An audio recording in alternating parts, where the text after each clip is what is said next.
नमस्कार मैत्रिणींनो, तुमचं आपल्या नवीन व्हिडिओमध्ये मनपूर्वक असे सहर्ष स्वागत आहे। तुम्ही या व्हिडिओ आधी पार्ट 1 हा पाहिलाच असेल, त्यालाच लागून हा पार्ट 2 मी या ठिकाणी बनवलेला आहे। सर्व आयांसाठी शेवटची टिप खूपच महत्त्वपूर्ण असणार आहे, कारण शेवटी मी तुम्हाला एक जादूची टिप देत आहे। चला तर मग पाहूयात कोणती आहे ती जादूची टिप। त्यामुळे व्हिडिओला स्किप न करता शेवटपर्यंत नक्कीच पहा आणि व्हिडिओ आवडल्यास लाईक शेअर सबस्क्राइब करायला विसरू नका। त्यानंतर दोन्ही बाळांना सांभाळण्याचे काही स्मार्ट हॅक्स मी तुम्हाला या ठिकाणी सांगेल, तो म्हणजे टाइम मॅनेजमेंट।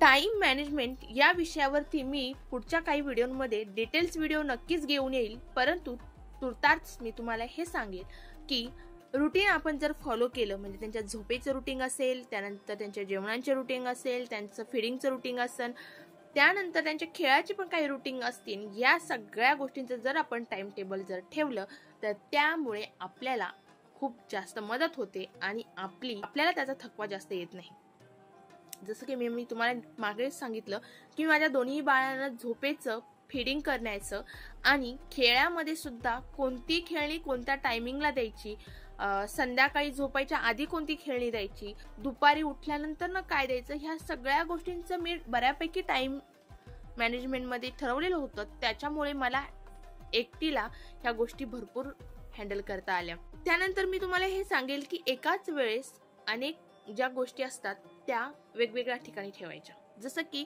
आपण बऱ्यापैकी काय करतो, बेडरूम मध्ये डायपर ठेवलेले असतात, आपण हॉलमध्ये खेळत बाळांना खेळत असतो। इन केस आपल्याला त्याची गरज लागली डायपरची तर मग पुन्हा तिथून इकडे बेडरूम मध्ये या आणि तिथनं घेऊन जा। मग ह्या सगळ्या गोष्टींमध्ये आपली दमछाक होऊन जाते। जर आपल्याला माझ्यासारखं कोणी मदत करायला घरामध्ये हेल्पर नसेल तर अशा वेळेस ही गोष्ट खूप जास्त आपल्याला उपयोगात येऊ शकते। ती म्हणजे काय तर एक काम करण्यासाठी वस्तू एका ठिकाणी न ठेवता त्या डिवाइड करून जर ठेवल्यात तर आपल्याला याची मदत होईल की आपण काही ऍक्टिव्हिटी टाइम टेबल बनवला पाहिजे। म्हणजे जसं की एकाच वेळेस दोघांना एंगेज करण्यासाठी काही गोष्टी करू शकतो। लहान बाळांना ऍक्टिव्हिटी करण्यासाठी टाइम टेबल कसं बनवू शकतो, त्यामध्ये आपण कोणत्या गोष्टी यूज करू शकतो, त्याचा आपल्याला कसा फायदा होतो। जसं की मी तुम्हाला सांगेल, ज्यावेळेस बाळ 3 महिन्याचं किंवा 1.5-2 महिन्याचं होतं तेव्हापासून आपण त्यांना फ्लॅश कार्ड दाखवू शकतो, आपण त्यांना वेगवेगळ्या प्रकारचे संगीत प्रकार दाखवू शकतो, त्यांना जे काही पिकअपू बाळांसोबत आपण खेळू शकतो, त्याच्यामुळे आवाज कुठे येतोय त्या दिशेने बाळ पाहू शकतं।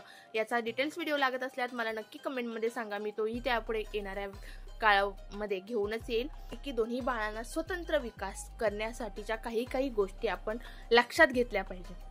कारण प्रत्येक बाळ हे वेगळं आहे आपल्या लक्षात येतच, पण काय होतं अनेक वेळा त्याने ते केलंय म्हणजे हे करेल किंवा याने केलंच नाही, ह्या अशा गोष्टी बऱ्यापैकी आपण जरी स्वतःहून आई किंवा वडील बोललो नाही गेलो तर फॅमिलीतले इतर मेंबर असतील किंवा आपले फ्रेंड सर्कल असतील, आपल्या आसपास आजूबाजूचे जे कोणी पाहत असतील त्यांच्याकडनं बोललं गेल्यामुळं काय होतं की मानसिक जो काही एक दृष्टिकोन असतो तो बदलतो आणि त्यामुळे हे लक्षात ठेवायचं, दोघांची तुलना अजिबात करायची नाही। प्रत्येक बाळ वेगळं आहे, प्रत्येक बाळाचं स्वतंत्र असं व्यक्तिमत्व आहे, त्यांना तशाच प्रकारचं आपण वेगवेगळ्या पद्धतीने जगण्यासाठी आपण प्रोत्साहन दोन्ही बाळांना ओळख निर्माण करून स्वतंत्र पद्धतीने करून द्यायची। कारण प्रत्येक बाळाची कधी एखादं बाळ ज्या खेळण्याशी खेळते त्याला ते आवडत नसतं, त्याच्या व्यतिरिक्त त्याला दुसरीच गोष्ट आवडत असते। त्यामुळं प्रत्येकाची दोन्ही बाळांची जी काही आवड आणि निवड आहे ती अगदी वेगवेगळी असते। सगळ्या गोष्टी आपण या ठिकाणी शिकवण्याचा प्रयत्न दोन्ही बाळांना केला पाहिजे, कारण प्रत्येक वेळेस एकाच गोष्टीमध्ये एखाद्याला इंटरेस्ट असतो, एखाद्याला त्या गोष्टीचा इंटरेस्ट नसतो। त्या ट्विन्स पालकत्व करताना स्वतः एकटंच सर्व काही करायचा प्रयत्न केल्यास थकवा येतो आणि मानसिक ताण वाढतो। त्यासाठी मदतीचा स्वीकार करणे हा एक महत्त्वाचा पर्याय या ठिकाणी मी सांगेन। कारण ट्विन्स पालकत्व एक खरं तर खूप सुंदर प्रवास आहे, पण तो सोपा नाही। घर, बाळांची काळजी, कधी झोपेचा अभाव, या सगळ्या मदतीशिवाय व्यवस्थापन करणे कठीण होऊ शकते। मग ते घरातले आजी आजोबा असतील, इतर सदस्य असतील, किंवा जर तुम्ही नोकरी करत असाल तर इतर सदस्यांवरती आपण बाळांना सोपवून काही वेळ काम करू शकतो। आपल्या मित्रमैत्रिणी असतील, शेजारी असतील, नातेवाईक असतील, यांनाही आपण आपल्या मदतीसाठी विचारू शकतो किंवा काही ट्विन्स पालकांचे सपोर्ट ग्रुप जॉईन करू शकतो, जिथे ट्विन्स पालकांचे अनुभव आपल्याला ऐकायला मिळतील, शेअर केल्यामुळे आपले नॉलेज वाढेल आणि आपल्याला एक मानसिक आधार भेटून जातो. हाऊस हेल्प किंवा पार्टनर सोबत जबाबदाऱ्या वाटून घेऊ शकतो. मी ज्या ठिकाणी राहतेय त्या ठिकाणी मला हाऊस हेल्प भेटली नाही, त्यामुळे मी स्वतःच या गोष्टी करायच्या ठरवल्या. प्रत्येक व्यक्तीचं करण्याची क्षमता, त्यामुळे आपण कितपत काय गोष्टी करू शकतो, त्याच्यानंतर आपल्याला कोणत्या गोष्टी परफेक्ट जमू शकतात, या सगळ्या गोष्टींचा सारासार विचार करून प्रत्येक व्यक्तीची क्षमता, त्याच्यानंतर त्याला काम करण्याची शीलता, त्याच्यानंतर टाइम मॅनेजमेंट, सगळ्या गोष्टी खरं तर या ठिकाणी खूप महत्त्वपूर्ण आहे. जरी मी माझा अनुभव तुम्हाला या ठिकाणी सांगत जरी असले तरी प्रत्येक आईचा, ट्विन्स पालकांचा या ठिकाणी मानसिक, शारीरिक आणि बौद्धिक वेगवेगळ्या प्रकारचे विचार असू शकतात. मी माझा विचार तुमच्याशी शेअर करते आहे. जे एकत्र कुटुंब पद्धतीमध्ये राहत असतात त्यांच्यामध्ये इतर जे काही आपले फॅमिली मेंबर असतात ते मदतीला असतातच. काहींच्या घरामध्ये मेड असते, ह्या गोष्टी असतात. मैत्रिणींनो, ज्यावेळेस आपण पालकत्व निभावत असतो त्यावेळेस खरं तर आपल्याला अनेक गोष्टींना सामोरं जावं लागतं. हे मीही मान्य करते आणि हे तुम्हीही मान्य करतच असाल.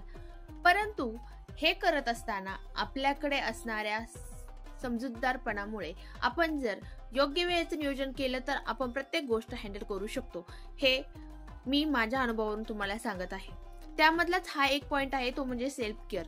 सेल्फ केअर ही खूप महत्वाची आहे, कारण आई झाल्यानंतर सगळ्यात जास्त जो काही आपला वेळ असतो तो बाळांसाठीच आपण देत असतो आणि त्याच्यामध्ये आपण खरं तर स्वतःला बऱ्यापैकी विसरून गेलेलो असतो. म्हणजे स्वतःला मेंटेन ठेवणं, स्वतःचं डाएट वगैरे ह्या सगळ्या गोष्टी. त्यामुळे जर आपण स्वतःला जास्ती जरी टाइम देऊ नाही शकलो, पण अगदी प्रॉपर आणि ठराविक वेळ जर आपण स्वतःसाठी दिला तर आपण या ठिकाणी व्यवस्थित सेल्फ केअर मेंटेन करू शकतो. लिमिटेड गोष्टी या ठिकाणी वापरल्या.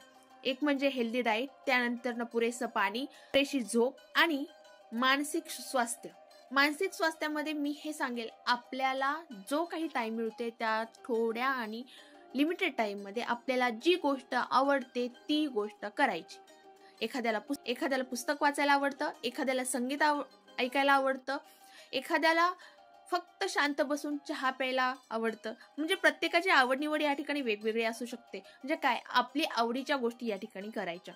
त्यामुळे देखील आपली काय होते, आपली एक तर आवडही जपली जाते आणि दुसरी गोष्ट म्हणजे आपला मानसिक जो काही त्रास किंवा तणाव आपल्याला आलेला असतो तो देखील दूर होतो. यामुळे काहींना अगदी आपल्या मित्रमैत्रिणींशी गप्पा मारल्यानंतर, आपल्या पार्टनरशी गप्पा मारल्यानंतर, मेडिटेशन केल्यानंतर सुद्धा खूप रिलीफ मिळतो. ह्या सुद्धा गोष्टी तुम्ही करू शकता. मला संगीत ऐकायला मला जास्त आवडतं. नंतर मला वाचनाची आवड आहे, त्यामुळे मी पुस्तकं वाचते, रिलीफ करण्याचा प्रयत्न करत असते. स्वतःला एक माइंड फ्रेश राहण्यासाठी ह्या गोष्टी मी करत असते. आणि दुसरी गोष्ट ही की स्वतःसाठी त्यामुळे आपला मी टाइम आपल्याला काढता येतो. मग तो 5-10 मिनिटाचा असो किंवा अर्धा तासाचा असतो. आणि ह्याच सगळ्या छोट्या गोष्टी आहेत की ज्या आपण करून एका आईसाठी खूप मोठी गोष्ट आहे. चला तर मग व्हिडिओच्या शेवटाकडे येत असताना मी तुम्हाला बोलले होते की मी तुम्हाला एक जादूची टिप सांगणार आहे. ती जादूची टिप कोणती आहे?